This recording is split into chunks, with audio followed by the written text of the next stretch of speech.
Hello, welcome to my channel.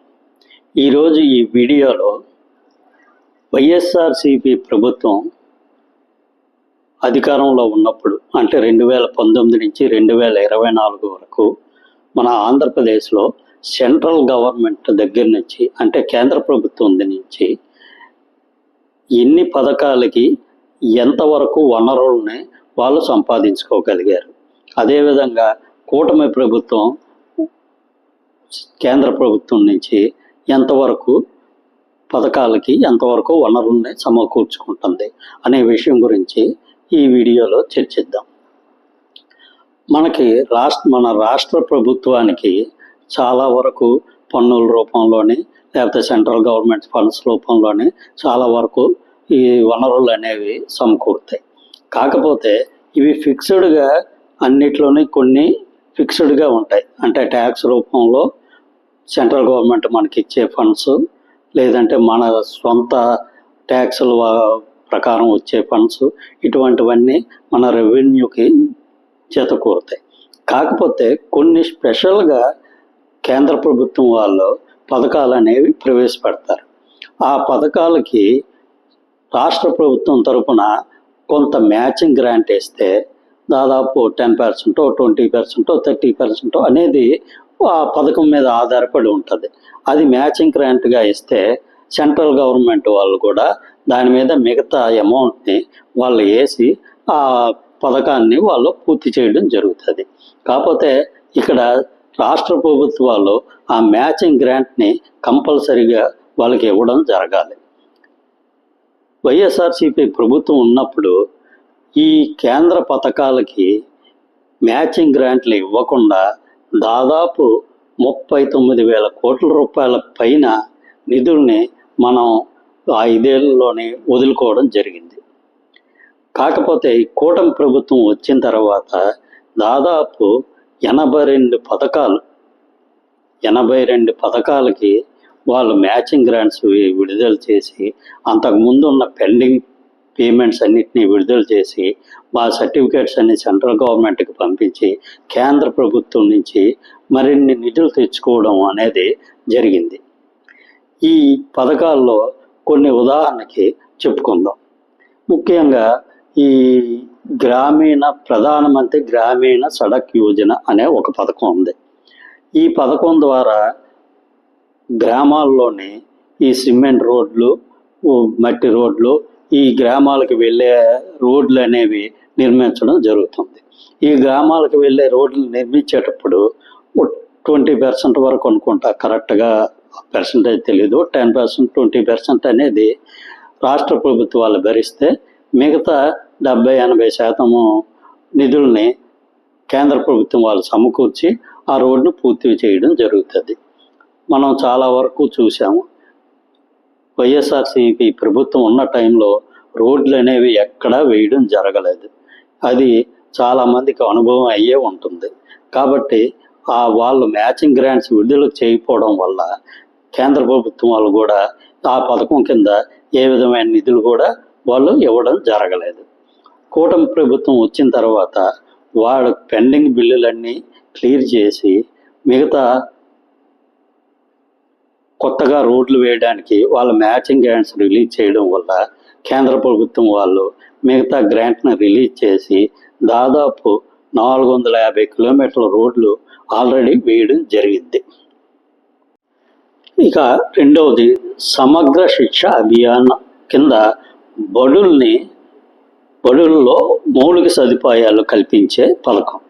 ఈ పథకానికి రాష్ట్ర ప్రభుత్వం తరఫున వాళ్ళు మ్యాచింగ్ గ్రాంట్ రిలీజ్ చేస్తే కేంద్ర ప్రభుత్వం వాళ్ళు కూడా మరికొంత నిధులు సమకూర్చి బడుల్లో మౌలిక సదుపాయాలని అభివృద్ధి చేయడం జరుగుతుంది ఈ పథకం క్రింద.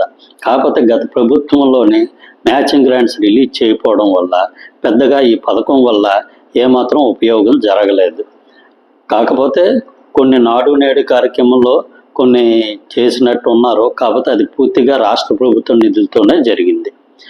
కాబట్టి ఈ కూటమి ప్రభుత్వం వచ్చిన తర్వాత దాదాపు 1,240 కోట్ల రూపాయలతో ఈ ప్రాథమిక పాఠశాలలోని, తర్వాత హై స్కూల్లోని మౌలిక సదుపాయాలు కల్పించడానికి కేంద్ర ప్రభుత్వం నుంచి కూడా వాళ్ళు నిధులు తీసుకొని వాళ్ళు ఈ కార్యక్రమాలు అనేవి పూర్తి చేయడం జరుగుతుంది. ఇక మూడవది పోషణ పథకం. ఈ పోషణ పథకంలోనే పిల్లలకి, గర్భిణులకి, బాలింతలకి పోషకాహారం అందజేయడం జరుగుతుంది.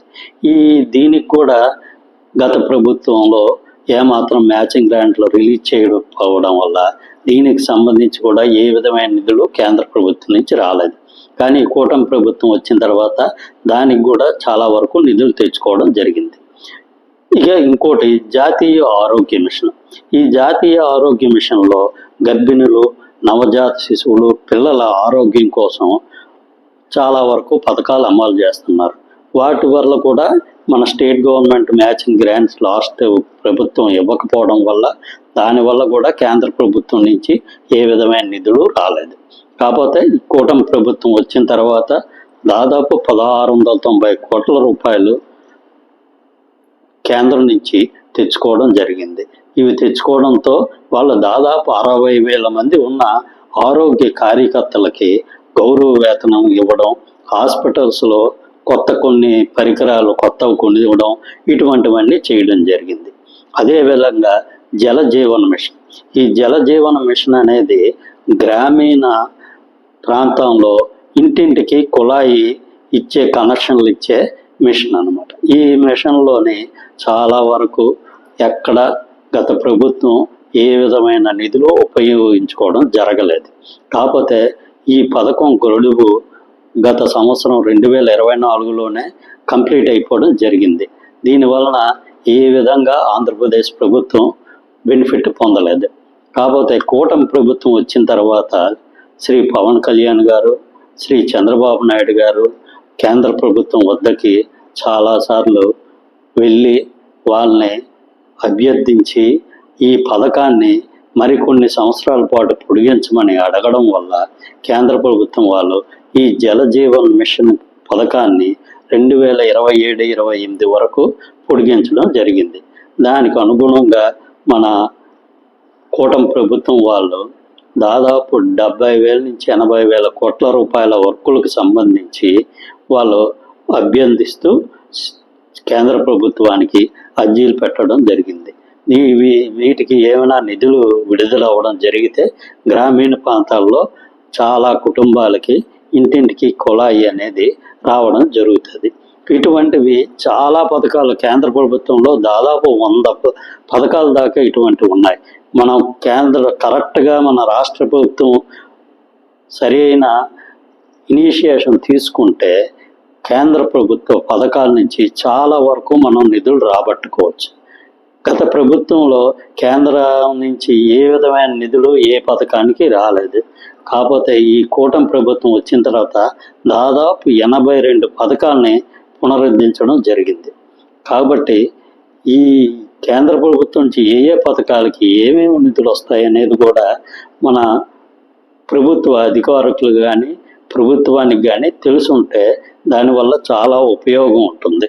అదే ప్రజలకు కూడా ఎన్నో పథకాల వల్ల ఎన్నో పనులు జరిగి చాలా వరకు మంచి అభివృద్ధి అనేది జరుగుతుంది. ఈ వీడియో మీకు నచ్చినట్టయితే సబ్స్క్రైబ్ చేసుకోండి. ఇటువంటి మరిన్ని వీడియో ముందు చేయడం జరుగుతుంది. Thank you very much.